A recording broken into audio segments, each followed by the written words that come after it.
ఓం శ్రీ గురుభ్యో నమః. ఓం శ్రీ గణేశాయ నమః. ఓం శ్రీ సరస్వతి నమః. ముందు వీడియోలో మనము ఆయుష్ ప్రమాణానికి శ్వాస కొలత అనే విషయాన్ని తెలుసుకున్నాం. మన ఆయుష్ని మన శ్వాసతోటి కొలుస్తారు అనే విషయాన్ని తెలుసుకున్నాం. కానీ మనం మన శ్వాసను గమనించుకోవడం లేదు. కాస్త మనం మన శ్వాసను అంటే ఊపిరిని సవ్యంగా తీసుకుంటే, లోతుగా తీసుకుంటే మన జీవితాల్లో అత్యద్భుతమైన మార్పును మనం ఇటే తెచ్చుకోగలం.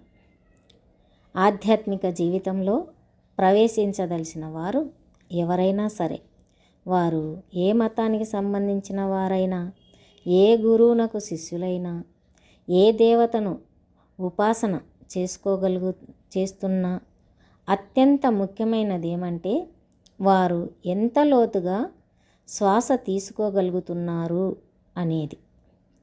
ఊపిరి నిండుగా లోతుగా తీసుకుంటే చాలు, వారు మిగతా అన్ని రంగాలలో విజయం సాధించడం మొదలు పెడతారు. జీవితంలో ఎదురయ్యే అడ్డంకులను అధిగమించగలుగుతారు. సమస్త అవరోధాలను ఎదుర్కోగలుగుతారు.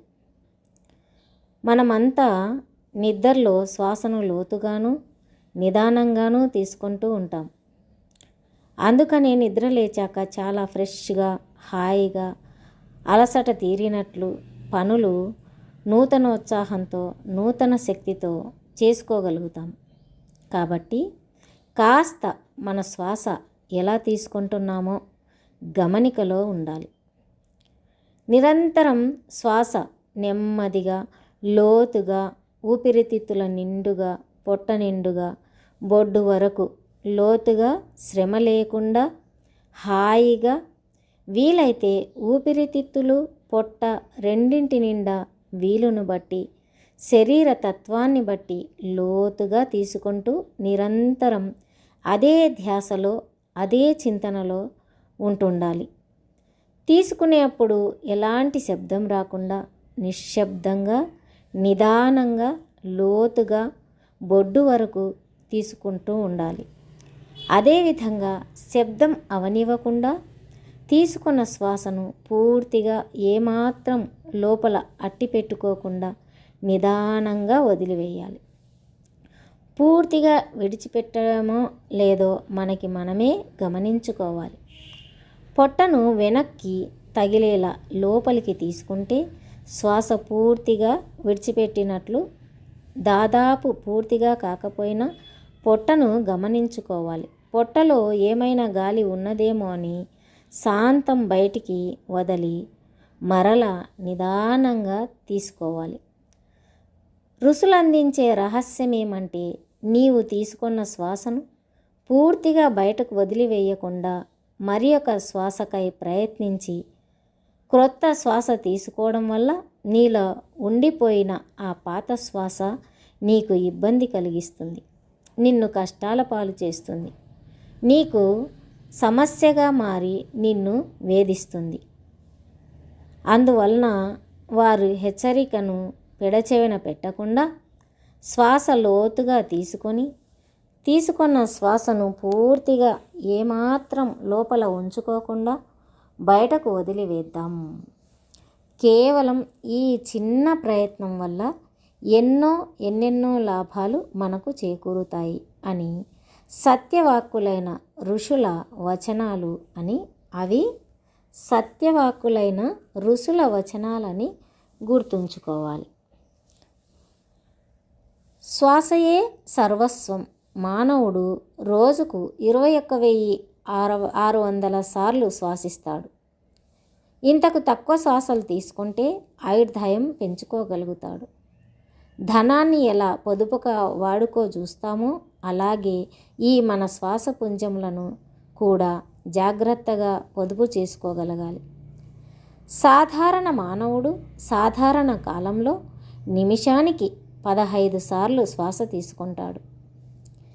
ఏదైనా ఆత్రపడు కార్యకలాపాలలో 18 నుండి 20 సార్లు, పరిగెత్తుతున్నప్పుడు కూడా అంతే అన్నిసార్లే శ్వాసిస్తాడు.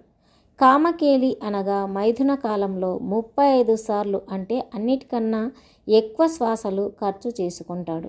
కాబట్టి విశేష సుఖాలు ఆతురతతో హైరాణ పడుతూ, కంగారు పడుతూ, గాభరా పడుతూ, లేస్తూ పరుగులు తీస్తూ ఉండే మానవులు తాము వృధాగా ఎక్కువ శ్వాసలు ఈ అనవసర విషయముల కోసం ఖర్చు చేస్తున్నారన్నమాట.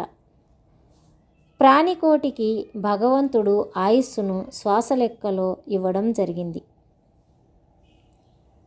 రోజుకు 21,600 సార్లు శ్వాసించేవాడు సుమారు 100 సంవత్సరములు జీవిస్తే, అవే శ్వాసల్ని రోజుకు 21,600 సార్లకు బదులు ఓ 30-40 వేల వరకు ఖర్చు చేసుకుంటే అల్పాయుస్సు వాడవుతాడు అని ఋషుల వచనములు.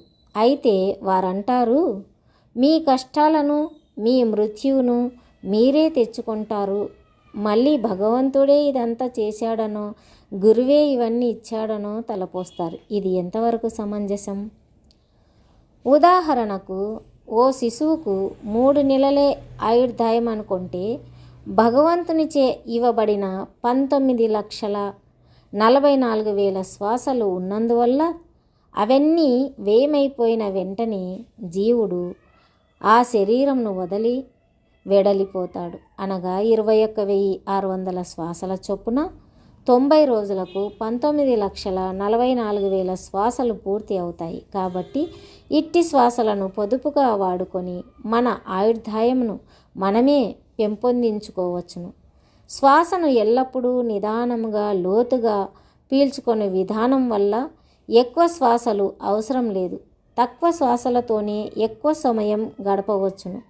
ఇదే అభ్యాసము కొద్ది నెలలు కొన్ని సంవత్సరాలు కొనసాగించిన అతని శ్రద్ధను బట్టి అసలు శ్వాస తీసుకోవాల్సిన అవసరమే లేదు, రాదు అని అనేక మంది మహాత్ములు గురువులు రుజువు చేశారు.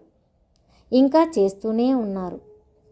కోతి నిమిషానికి 32 సార్లు శ్వాసించి 10 సంవత్సరాలు జీవిస్తుంది. కుక్క నిమిషానికి 28 సార్లు శ్వాసించి 11 సంవత్సరాలు జీవిస్తుంది. కుందేలు నిమిషానికి 38 సార్లు శ్వాసించి 8 సంవత్సరాలు జీవిస్తుంది.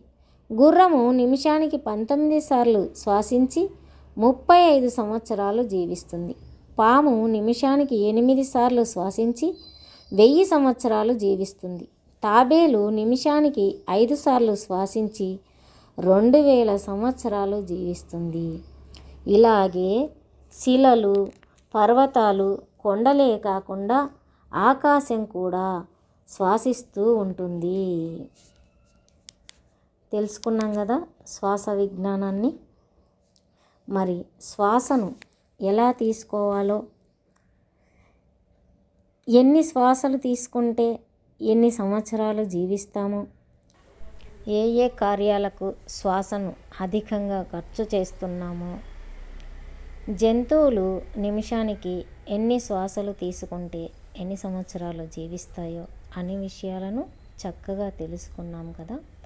మనం కూడా ఎక్కడ శ్వాసను వృధా చేస్తున్నామో గమనించుకొని శ్వాసను గమనించుకుంటూ జీవితాన్ని ఆనందంగా, ఆరోగ్యంగా, హాయిగా జీవిద్దామని ఆశిస్తూ ముగిస్తూ ఉన్నాను. శ్రీమాత్రే నమః.